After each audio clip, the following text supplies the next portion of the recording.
do what's good for the community.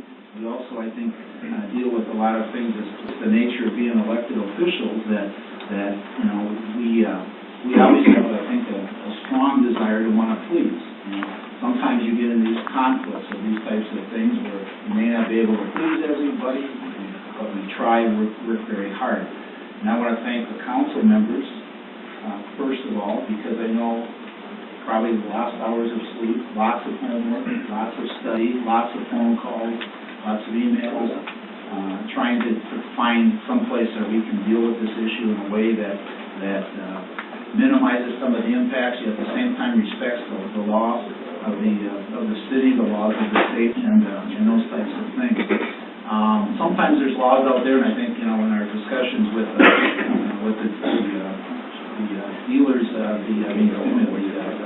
bar owners or managers, I think we had a lot of good discussion with different people. I know they had a meeting with our attorney about a week and a half ago, and with our chief, and they've done some workshops. They've had opportunities, I know, to meet. And they've also formed, I understand, an association, which I think is great. I talked to Mr. Brown today about it, and I think we need a positive force in our community. We know they care about our community, and I want to thank them for the owners and the managers for their very polite and respectful approach to this issue as well. I also want to thank the staff, and it's a tough job.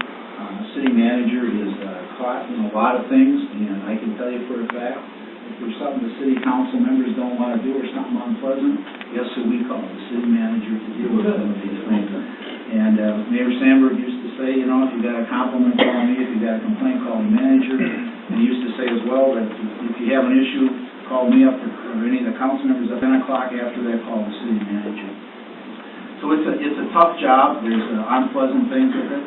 There's responsibilities to follow the law and the ordinances, etc. And I think our managers worked really hard on this, and also Chief Bob has joined us here at the table, and I want to thank him. As I told some people, Chief, and I'm being very blunt about this, as I read that thing about Walter Housey and the history, and much beloved Chief.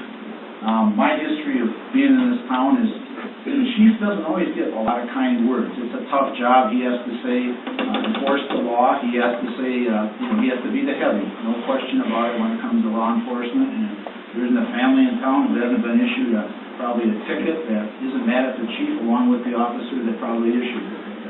And it's a tough job, but he works hard at it well. And I also want to thank our city attorney, who's put a lot of effort into this and has worked hard, including, I think, some language that was worked on today. It was, even though the council members did some work on it, it was really the initiative and hard work of our police chief, our city manager, and our attorney, along with other people who also